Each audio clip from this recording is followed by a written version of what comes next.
Hello listeners, and welcome to another very special Who Corner to Corner podcast. My name is Paul, and as ever I'm joined by my fabulous friend Mr. Jeff. Say hi, Jeff. Hi, Jeff. But not only do we have Jeff in our studio today, we are also delighted to be joined by none other than Swarm himself, Mr. Sam Spruell! Hello, Sam. Hello. I'm sorry, I feel like I should be speaking in the Swarm voice, but I mean, it's near as damn it to mine. So. It's coming through already. I'm feeling the chills already creeping up my spine. I mean, it was so identifiably recognisable. It's really chilling. So yes. Oh, good.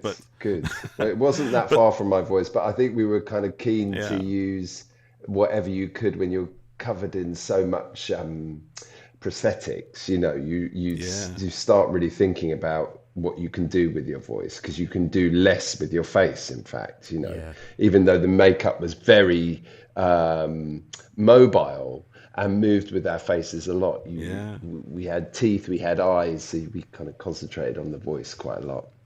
Yeah, the teeth were quite extraordinary, weren't they? Did you have to wear a thing for those? I know. Something in your face for that? Yeah, I mean, you have to have your teeth scanned. This is what they do now. They stick almost like a camera in your mouth and scan your teeth line and your gums and everything, all the makeup of your mouth, and then they make a mold from that. It kind of all scans into a computer and they make a mold from that, and then they just turn up on set and you put them in and off you go. Wow, that must have been comfortable. Yeah. I mean, really actually uncomfortable. This is the funniest thing, because with this character, brilliant as he was, as much as I liked him, he wore Cuban heels, so it was really hard to walk. I had big gold teeth on, so it was quite hard to talk. Yeah. I had purple eye contacts in, so it was quite hard to see. Yeah. And the entire kind of purple head went over my ears, so I couldn't hear very well as well. So all the kind of senses you needed for acting most, which is about listening, seeing, being able to walk, all the rest of it, they were all taken away. So it's like almost sensory deprivation then in that case. It was, and sometimes you just think, am I talking too loudly? Am I talking too quietly? Am I looking at the right person? I can't quite see them, you know. But that was just the name of the game on that job. That's what it is. Yeah. So, can you tell us, Sam, how? Because we'll talk a lot about Swarm in just a moment, but I'm quite interested to know how you got started in acting. How did you discover your love of acting, and what route did you take to get there? So right back to the very beginning. Yeah, right back to the very beginning. Well, my mum's an actress, so I grew up around it. Yeah. And she's primarily a theatre actress, although she has done Doctor Who. And she's done lots of different telly, you know, all the usuals, Holby, Casualty, Coronation Street. But she did, about a few years ago, she did Doctor Who when Peter Capaldi was the Doctor, and I think had a lovely time, and I think went to Tenerife with it as well. So she got a kind of nice trip to the sun as well with it. Not. Nice. You know, because I was a bit miffed because of COVID, Doctor Who was really going nowhere for this last season. So it was really strict. Yes, exactly. Yeah. So, so it was with my mum really. I grew up around it, and then I wanted to do a whole load of other things like all kids do. Primarily, I wanted to play basketball professionally, but I realised that kind of 15, you have that realisation that all the other people are being picked and you're not, and you're also not going to grow to 6'6". So that was out, and then I joined the National Youth Theatre, and that was really where I thought, I could do this. You know, I could take this quite seriously, and which I do. I take my acting very seriously, and I really kind of learned. I don't know, a kind of methodology around that time to approach character and approach my work in general. So, the National Youth Theatre was a huge thing in my life, really. And not only kind of was a coming of age for me in terms of just being a teenager, but also really, set me on the road to kind of thinking that I could do acting for a living.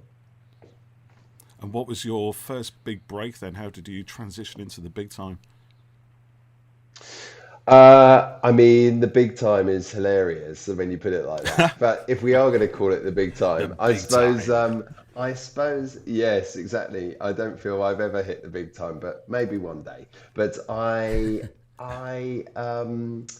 was, I finished university and I managed through the National Youth Theatre to get an agent. And my agent, I went up for a couple of jobs. I did a short film with a director called Miguel Sapotnik, who's now the kind of lead Yeah. director on the new Game of Thrones. And, just when the people were starting out, and I managed to get involved in a few things. But then I went and my agent said, no, you got a meeting with Mary Selway, who is a really famous casting director, brilliant, brilliant casting director who sadly died Yeah. over 10 years ago now. But she said, you've got a meeting with Mary Selway and a director called Catherine Bigelow, who I hadn't heard of. Oh, But right. Yeah. Yeah, who I hadn't heard of them, but who's, obviously directed The Hurt Locker, which did a small part in as well. But she was directing a film called K-19, The Widowmaker, and I went and met her and the producers in a really posh hotel. And I think I remember having the meeting when I had just had my wisdom teeth out as well. So my jaw was massive. I'd had awful wisdom teeth, but somehow I looked Russian enough for them to Yeah. cast me on this Russian sub. And it was 6 months filming alongside, firstly Harrison Ford and Liam Neeson, and Yeah. then other really great actors, Peter Sarsgaard.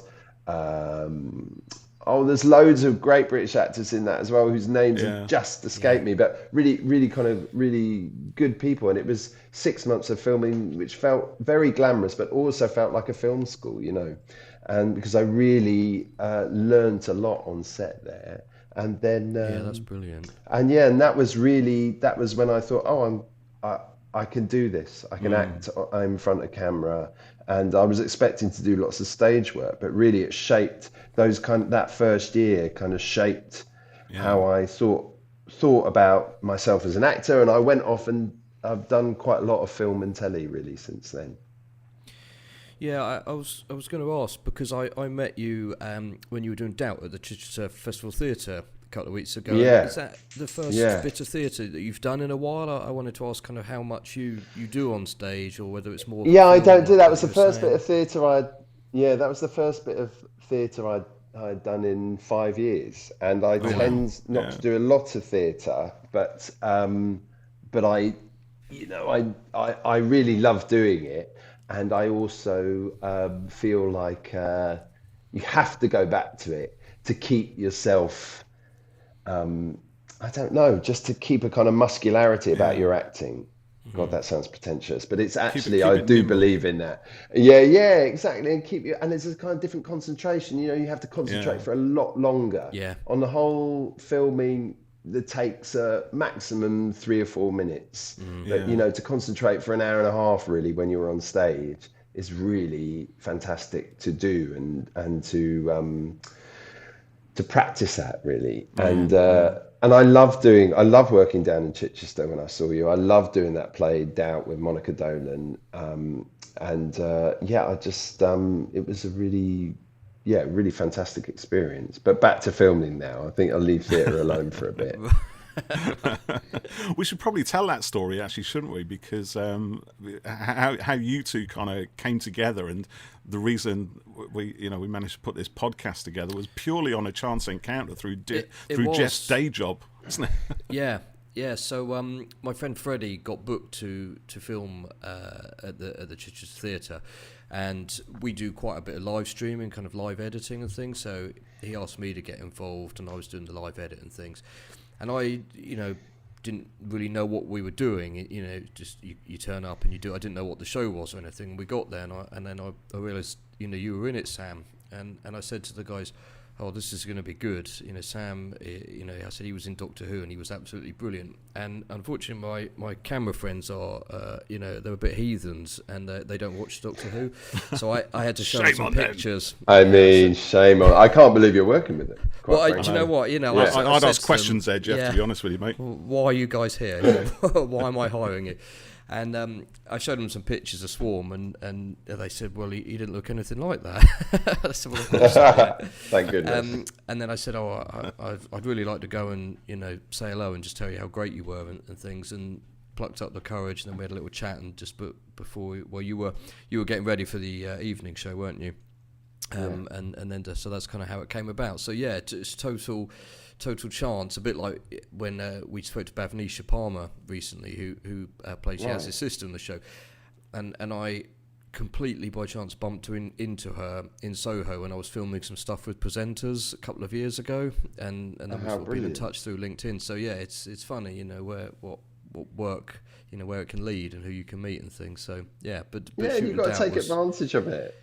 Yeah, you know, you've got to make contacts, and it's nice. It's nice to be able to do this podcast. You know, I think it's great. Yeah, it's brilliant, and we're really grateful. And even if, you know, nothing came of it, just to have been able to say hi and say how great, you know, you were in the show would have been enough. You know, so brilliant.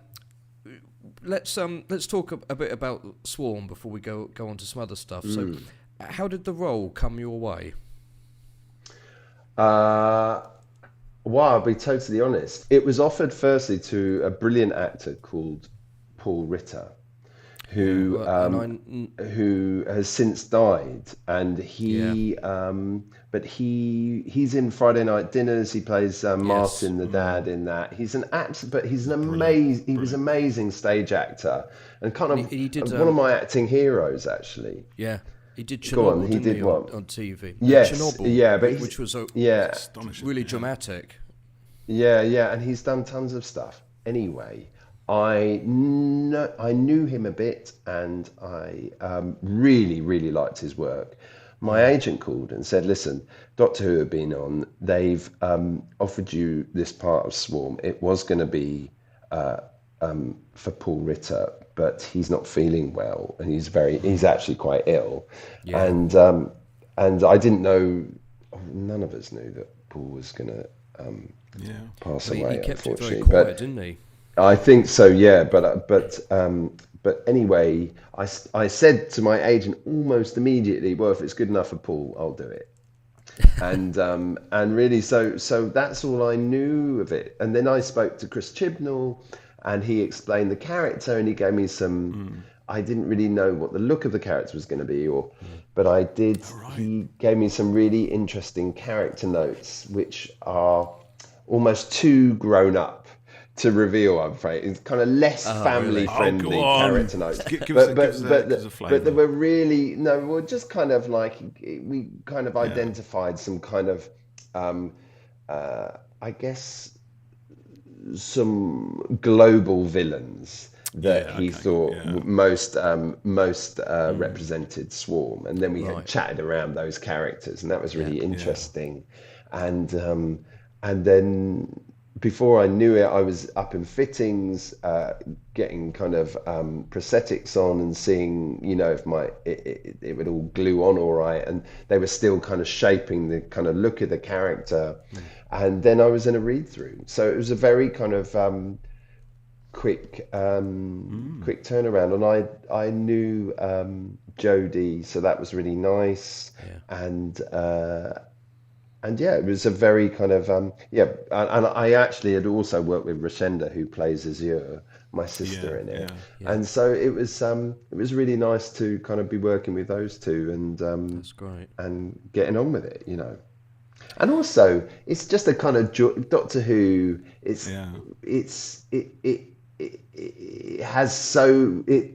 represents so many things for so many people. But as an actor, it's a lot of kind of good, clean fun on the face of it. There's other stuff, there's all kinds of stuff that is talked about and goes into it. But as I say, I was dressed as a matador with a big blue skull stuck to my head. Very demonic. So matador, it has to be said. Yes, exactly. But it really gives you a chance to kind of push the boundaries of character, and I really enjoyed that. So we've got a question from Keone on Gallifrey Base, who said, so what informed your acting choices in playing him? And Cynical Archivist, who's on Twitter, says, were there any other characters that influenced your performance? I mean, I would hope that all the characters I came into contact with influenced my performance, because that hopefully means that I'm doing my job. I mean, you want to be acting and reacting is the kind of basis of it, but you just want to be present and you want to be alive and reacting off people who are doing stuff in the scene. So all those characters, we are shaped by whoever we come into contact with. So that's the same for Swarm. But I think in terms of the first question, it was really Chris Chibnall I think it's now who's he being replaced by again? It's Russell Davies now, isn't it? Russell T Davies, so Russell T Davies. But Chris Chibnall at that time was the showrunner, and so it's his creation. I put flesh on the bones, but he writes it. He has something in his mind that he knows he wants. So it all came from Chris, really. And then, I think about stuff. I have kind of flashes of imagination and creativity, which I might put into the character. But it was mainly Chris. It's a brilliant character, and sorry, Paul. Genuinely, like I said to you, Sam, when we met, the best villain in Who in just years, and we put out a tweet saying we were chatting soon, and if anyone had any questions, and so many people just said, just Swarm, just awesome, and they absolutely love the. Can I just say, actually, just picking up on that point that you raised, Jeff, and also Sam as well, because you kind of mentioned that you had a conversation with Chris about different figures who may exist or who have existed in history, some really terrible people who we're not going to mention, and one thing I have noticed in Chris's writing is that he is extremely good at picking out the real, the really horrific sides, the darker sides of of personalities, and some of his more monstrous demonic creations have been very recognisably human, even though they are dressed up in a lot of prosthetics. And for me personally, that was one of the things that really kind of resonated with Swarm. No matter how grotesque he looked, how alien he looked, he very much felt like he could be somebody that I know or could know, and thankfully I don't know anybody like Swarm, but there was a reality to it. Do you know what I mean? Like a grounded earthiness despite the alien quality. Well, I think that's also just trying to act well, which is so. Of course, you have all these character traits. You have the size of his personality, the size of his power, his universal power to bend time and what have you. But in the end, the scenes are just him talking to someone else and vice versa, so you have to kind of keep it real. And then there are times where you need to kind of talk, or you need to grandstand, and then you can up the size of your character. But especially with the Doctor, a lot of the stuff is very intimate. So you just play the intimacy. You don't need to play anything else, Well, but that's I felt very much with Chris's villains that they're quite brutal and horrible and vicious without being kind of physical. There's no kind of knives or fighting or anything like that. There's a lot of psychological manipulation going on, isn't there? Which I love. Yeah. And again, you can and maybe he's interested in that. But I've been playing a lot of these characters for quite some time now. I'd hope that when I kind of create as I try and create anyway. I don't always succeed, but I try and create a kind of rich psychological makeup for whoever I'm playing, whether they be lovers or I don't get those parts though, or villains or whoever. You're trying to make these people human, even if or certainly relatable. In a human way, even if they've got a big purple head and wearing a matador outfit and got huge gold teeth, you're still doing the same thing. You need people to invest in these people, and they won't. People are really quick to kind of shut down if they even get a whiff of something that isn't believable, or an emotion that doesn't ring true. Or that you're not reacting with the other characters, say not reacting to Jodie's doctor, it's I think that can you've just got to keep it, you've got to keep it real. That's what I try and do with all my acting. I say, I quite often fail, but sometimes succeed. No, I don't think so. That was I hooked you in. No, sorry. You did, and we fell for it, but we're happy. No, I loved it. It was a brilliant. I need to see you guys every day. Keep my confidence up. Ego endorsement by Paul and Jeff. Yeah. Exactly. Contacts our agent. Exactly. But you do, it is good to hear, and I do think that the way the character has been so well received in the fandom says a huge amount for your work on it and your performance. So I've got a quick question here from Safe Space Who on Twitter, who says, how long did the process take to get in costume and get all your makeup on? Well, the costume was quick. It was thermals because Cardiff Studios Cardiff BBC Studios are bloody freezing. Yeah. And then it was a kind of suit, trousers, matador shirt, jacket, and whatever they wanted. But that was pretty quick. And then,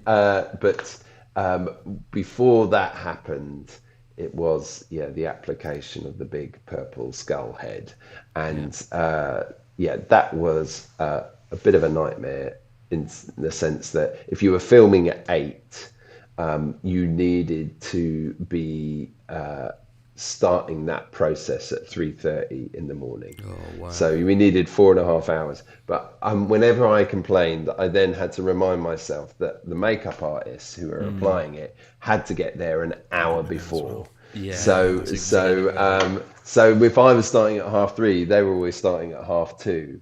And suddenly 3:30 seems much better than 2:30.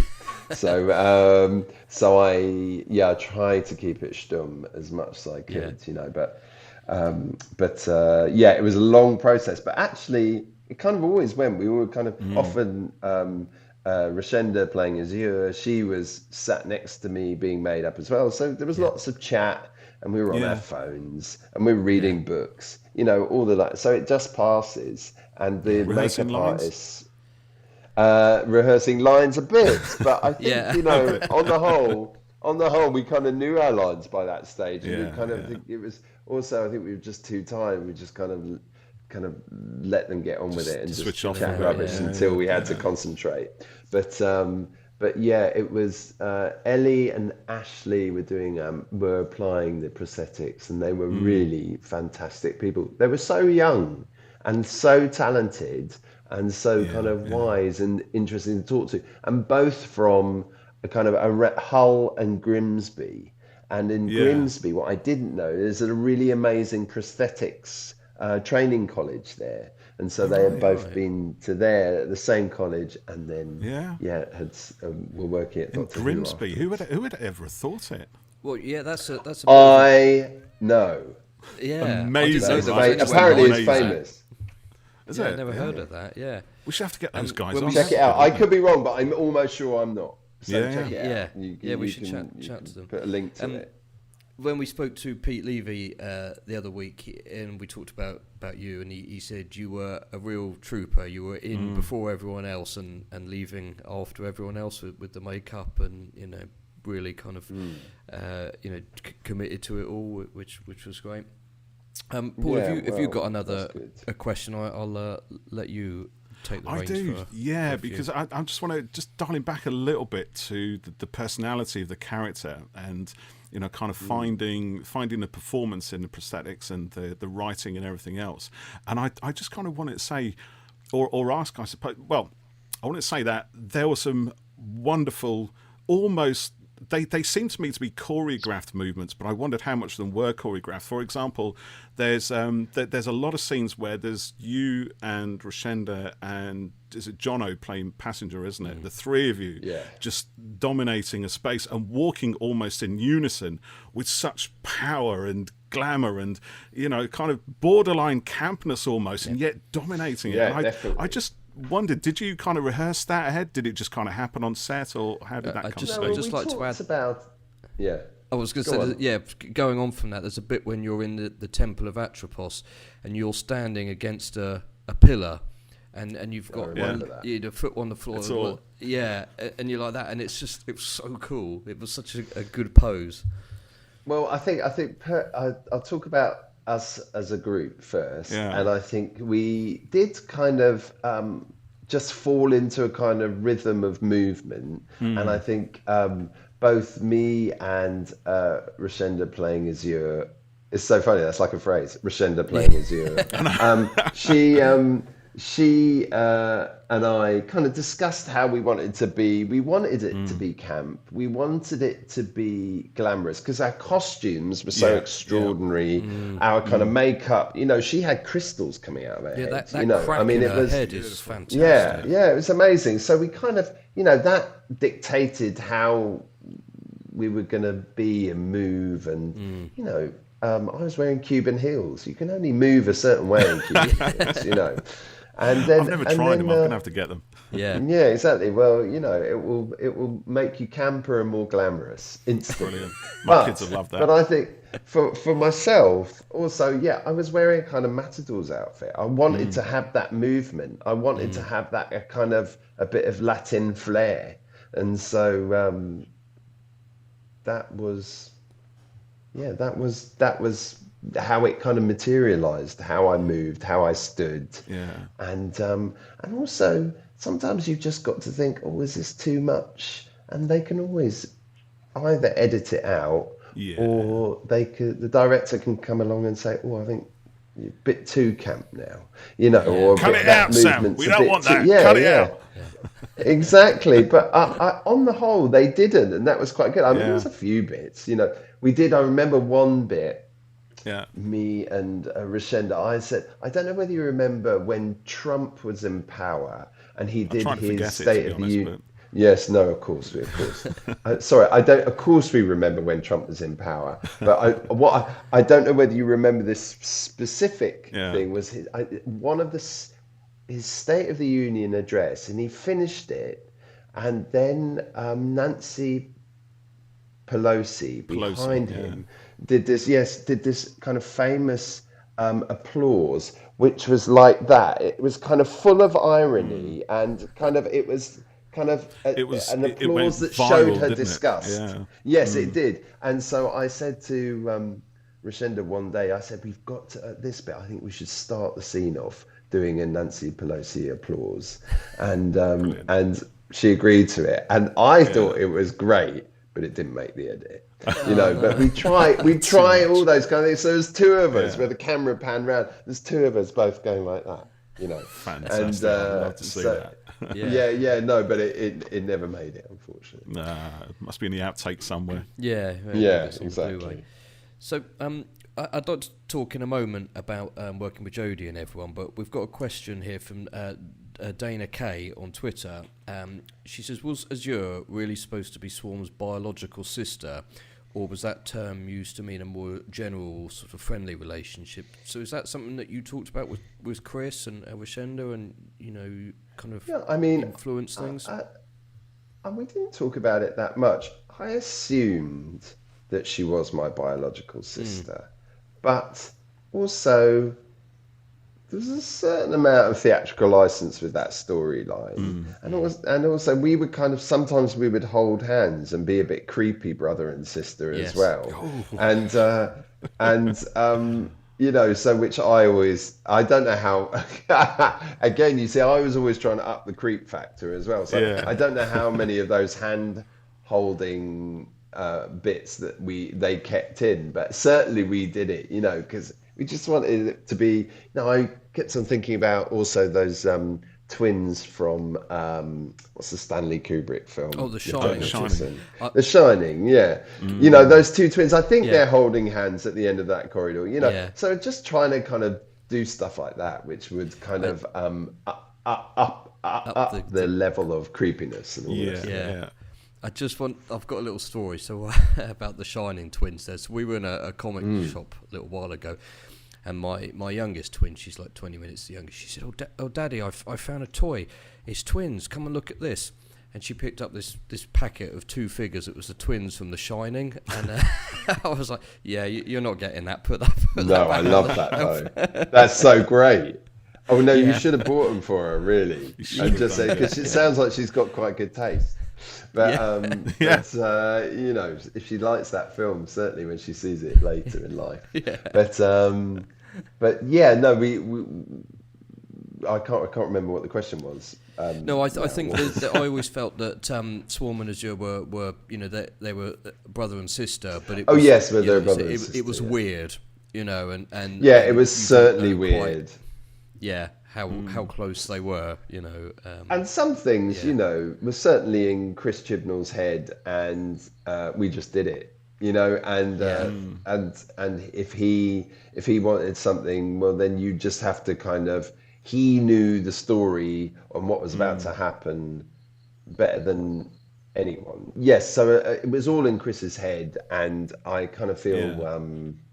I kind of feel, sometimes you just do stuff because he might know that related to this bit of the story that was coming 2 episodes later and all the rest of it, you know. And the kind of the relationship with those two, whether they were brother or sister or not, was kind of part of his kind of imagination. His grand design. His grand plan. Exactly, that's it. That's a better phrase, I kind of thought, because it's like Swarm and Azure are kind of anthropomorphized agents of some kind of cosmic force, isn't it? You know, they represent time, I think, in the narrative, which is quite a high concept kind of thing, and yet they're given human form. So they're created from something. They don't necessarily always have a human body, but Swarm has like spent the Doctor eons in this. Yeah, exactly. Well, like that. They're eternal. It's a really great high concept stuff, and I just honestly I loved it. Like so many other fans, it's such a unique villain to have in the show. Well, you see, do you think he dies at the end of it? Do you think Swarm dies? I think at the end not. Of it? One of my questions was, are we going to see you again in the show, or would you do Big Finish? But no, I don't think he died. No, I think he wanted, like Paul said, an ascension to something else, you know, another form perhaps, or, you know, a different plane. What do you think, Paul? Yeah, exactly that, Jeff. It's. I was watching it again quite recently, and you get that scene in the end, isn't it, where so you get like old father time, who looks again like Swarm, sort of dishing out some kind of justice for failure, and Swarm himself seems kind of almost enraptured to receive the punishment, like as if there's a test, and whether Swarm has failed or passed the test, it doesn't matter. It's getting to that point in the test and moving on, and Azure looks at it as ascension, and she's delighted to be part of it. So again, it's like, for me, it's like we've got unknowable forces at work. We have good and evil. We have time and space. Those things that I think Swarm says it at one point, you know, Doctor, we do the dance again, as if to say that it's like a cosmic game that just goes on and on throughout eternity. I love all that kind of stuff. Might not be quite what was intended, but SOR and my brain took it now. I mean, but apparently someone told me also that no one really dies on Doctor Who. You know, that's why you've had recurring villains over decades. This is true. The Master has died so countless times and always comes back. Well, it's exactly. science fiction. So isn't maybe it? there's There's hope always for a way. Swarm yet. Yeah, yeah. So, what was it like working with Jodie and Mandip and John and the rest of the main cast? Yeah, really great. Everyone was really good. I think Jodie, one of her great strengths is that she really knew how to lead from the front, and that was certainly in terms of the actors, but possibly even more so in terms of the rest of the crew, of which there are many more. So I think she was just really good at keeping everyone buoyant over a long period, a long shoot. How long was the shoot? Well, months. I mean, I can't remember, but it just went on months and months, and that's the same for every. And it was probably, for every season it's months. I think it's 9 months of the year or something, which is a really, really long time for a crew to be together. And I think she would organise competitions. She'd have people's birthdays were all celebrated. She would have people kind of dressing up in that person's birthday's clothes, so everyone was looking like that person for a day. It was like she was kind of had limitless energy in terms of kind of just keeping people going and entertained and having fun. And I thought that was really a kind of a really good thing to have done. And Mandip the same. She's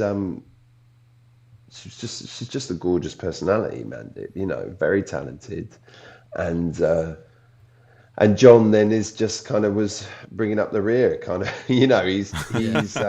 He hasn't done loads of acting, so I think he was always interested to see other people, what they were doing and how they go about their work. And then also he's just really nice chap, who's got some really good stories, is very funny, and so it was very easy with the actors. And I had to work most closely with Rashenda, who I love.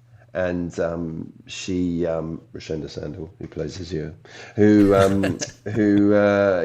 she's a brilliant kind of force of nature personality. And also working loads. She's in all kinds of stuff, doing all kinds of interesting things. And I first met her briefly on a Steve McQueen directed Small Axe for the BBC, and we were in Mangrove. So it was a joy from that perspective, and loads of the crew as well. Again, like especially our makeup, our prosthetics people, they were just incredible. Their spirit and skill just keep us going. Yeah, that's so good to hear. That's what everyone that we've spoken to has said, isn't it, Paul? And we're family atmosphere. Yeah, we're both, as many others are, huge fans of this era, and it's Jodie's time is ending soon, which is is heartbreaking. Yeah, have they picked a new Doctor? No, well, there's lots of rumours, isn't there? The latest was Hugh Grant over the weekend. Oh, that's right, yeah. Hugh Grant, wow. Yeah. Okay, that would be quite a Doctor. That would be an acerbic, cynical, but nonetheless charming Doctor, I'd say. Yeah. So no, I think the announcement of who's next must be imminent. I hope they hang on to it for as long as possible. Honestly, it'd be so good if we didn't know who the new Doctor was going to be until they actually appeared on screen. It's probably unlikely to happen in this day and age, but it would be fabulous if they did. If we just didn't know. Imagine a surprise. I know, that would be mega. Everything. Yeah, it really would. That would be so great. I can't imagine they'd get away with it, but you never know. Chris kept huge amount of secrets on his era of the show, so maybe that will carry on. So let's we might come back to some stuff about Swarm, but you did a Comic-Con recently, I think, didn't you, Sam, and met some fans? Was that your first one, and how was that? That was the first time I'd done something like that, and it was really great, actually. I really, because I found fans of Doctor Who such an interesting bunch. I feel like it's created a space, a kind of almost a space for people to inhabit who sometimes aren't as successful in more conventional spaces, you know. And there is a kind of, it's a like, and I mean this in a really, I just found people's ideas, their creativity, their strength of personality, able to shine around the rest of the Whovians. And I thought it was just great, you know. I just and also the really interesting takes on the show, stuff that I had no idea existed about, the kind of discussions that were happening around it, discussions of not just of you know, storyline and concepts and what people you know, represented in terms of the threat to the Doctor and to the world as we know it, but also about conversations about sexuality as well, you know, all kinds of stuff that was happening that I thought was pretty progressive, actually. And so I thought that's an interesting space, a kind of sci-fi space supporting really kind of progressive notions of gender and sexuality, and you know, and allowing people's creativity to kind of have no bounds, whether they're a woman or a man, gay or straight or whatever. And I just thought it was it felt like a really healthy group of people to be associated with. So I loved it. Brilliant. So you mentioned Liam Neeson earlier. So tell us about working on Taken 3 and working with him, and does doing a film like that and like Snow White and the Huntsman, what sort of effect does that have on your career? I don't know whether it has much of an effect. I mean, I think on the whole, my acting life has been kind of successful in the sense that I work, you know, and that's felt unbelievably lucky to be able to kind of support a family and pay my mortgage on acting. Because in my 20s, when I didn't work much, I used to have all kinds of jobs. And from bar work to painter decorating, working in galleries, I did lots of legal work. You know, I delivered meat. You know, I did Delivered so meat. many different jobs. Yeah, I did so many different jobs, and so to just earn a living through acting feels really lucky. But you get big jobs sometimes, and they do push things along, but rarely do they kind of break it wide open. So you're just going, you've got choice, you know. The majority of us were just doing stuff and hoping that it cements us as working actors, you know, cements our place of actors that are good and who can be trusted to turn up and do the job. And, you know, having learnt their lines and all the rest of it. But you know, you do. That's not to say I don't hope that there is a job that kind of really cracks it open. You know, like like that does a, you know, like Olivia Colman doing The Favourite, and suddenly there are so many parts on offer to her. You know, that she can really kind of pick a path of doing great job to great job to great job, you know. That's what I'm hoping to do as well. It doesn't have to be on that scale, but to even get close to that would be lovely. And that's what Taken 3 kind of, it just ups your profile a little bit, but really Taken 3 is a funny film, you know. I mean, it's like, you know, it's a silly film. And I mean, I had such a good time making it, but it's not the kind of art house stuff that I really like doing. That's kind of more my thing. But you know, I was walking around in my pants firing a machine gun. What's not to like? I mean, what else do you need in life? That's the dream. That's one of the bucket list, isn't it?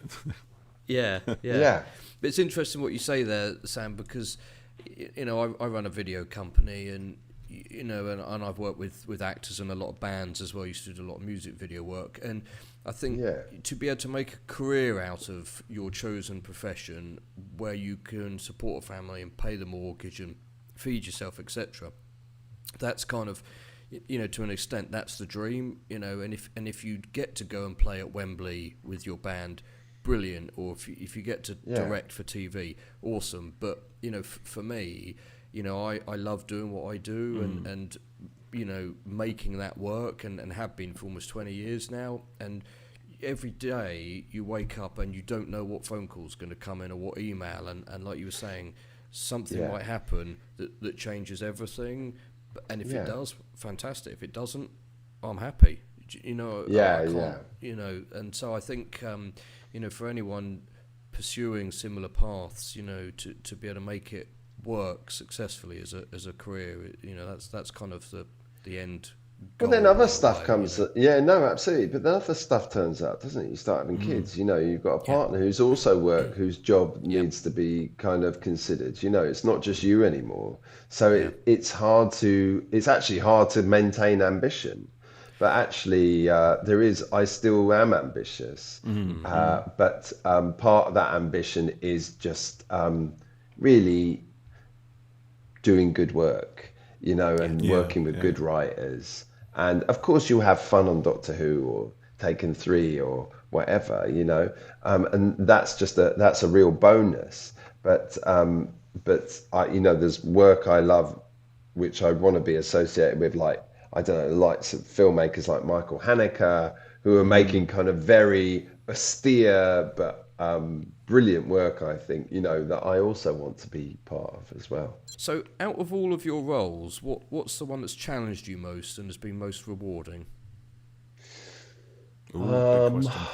That is a big question, because I always kind of forget what I've done. But I suppose I'm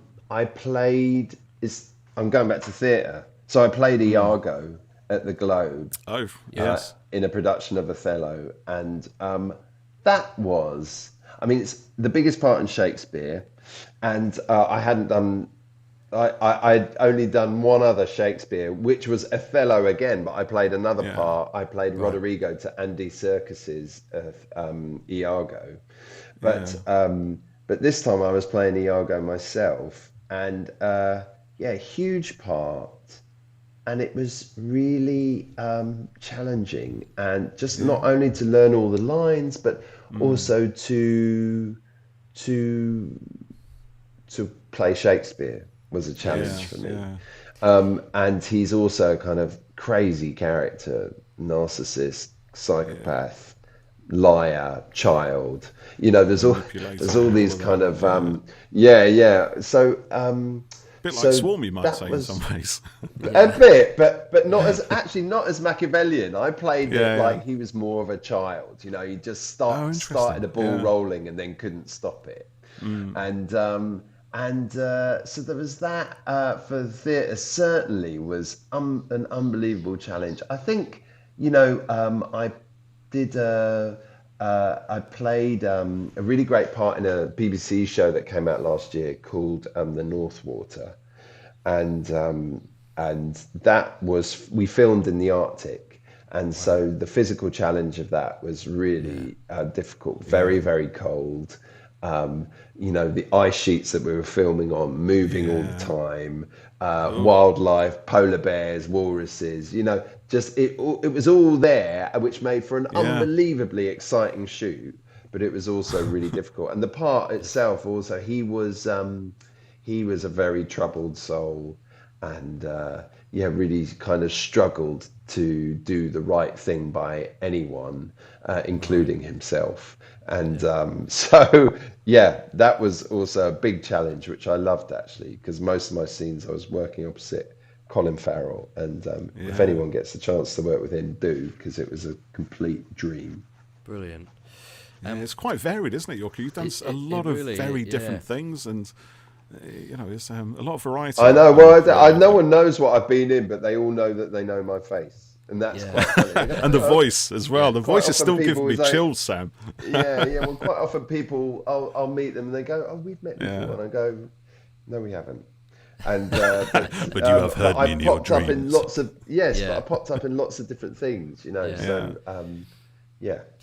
So there's a question from Lydia Heather Alice on Twitter here. So this goes back to something you mentioned earlier about like playing the role of a lover or something. So what sort of role would you love to do that you haven't yet?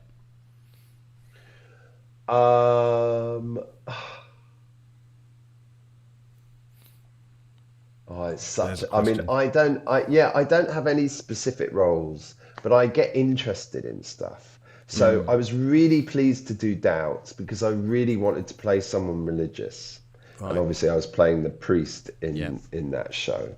Um, uh, I quite like to stick with religion. I think it's what I. It's also I suppose. I was talking to Monica Dolan when I was working with her. It was really interesting because we were Yeah. discussing, we often play baddies or kind of wrong uns, but it's also I want to play people who are different to me. Yeah.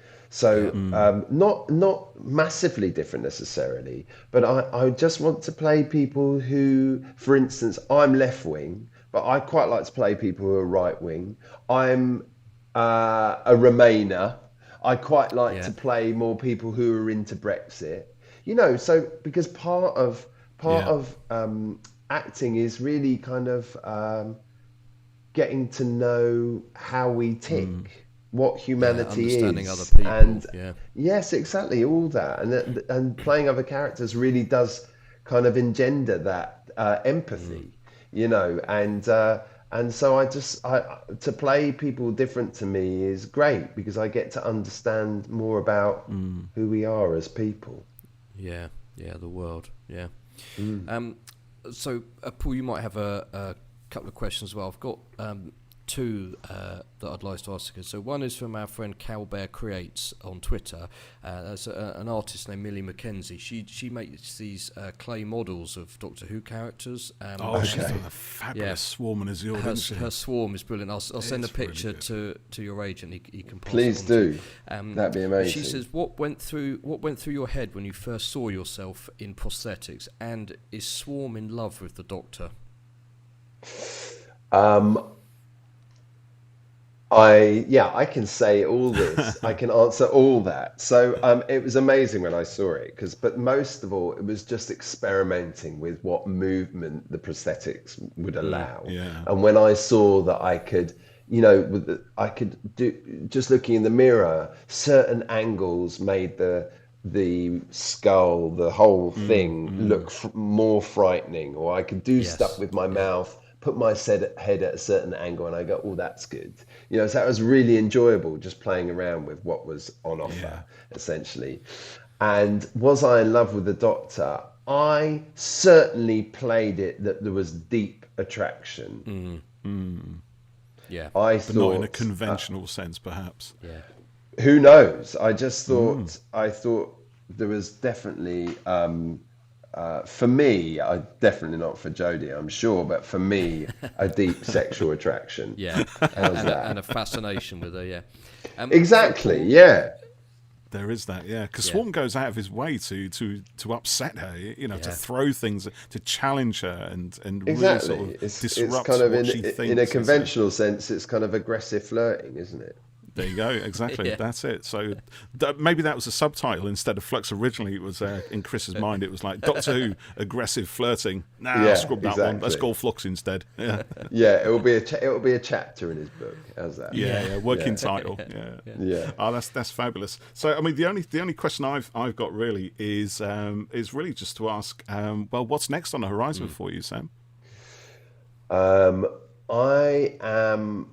I'm about to fly to Patagonia actually to do Oh, a film with a Chilean director, yeah. and it's a very low budget, but we're going to be filming there, which will be really exciting. And I'm playing a kind of Heart of Darkness kind of character, a colonel who's a Oh, British colonel yeah. at the turn of the 20th century who's found his way there and isn't going back, and the rules have changed in his mind. The horror. And The horror. yes, exactly. He's quite a crazy guy, and it's really about the land clearing in South America for sheep rearing, and so lots of natives were cleared off their land there, and to allow for kind of colonial powers to raise sheep on those lands, and then after that, I'm doing something called Gold, which is a BBC series.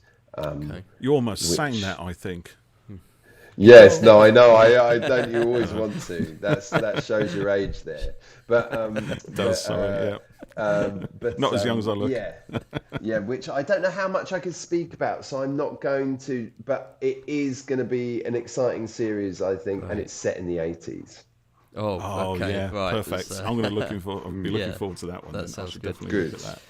Fantastic. Good. I've got one more question that came from someone called The Banshee on Gallifrey Base, and they just asked Blur or Oasis. I didn't think you were going to Oh ask my that God. I think it's essentially got to be Oasis. Really? I know. I'm sorry. But I think they made the better songs.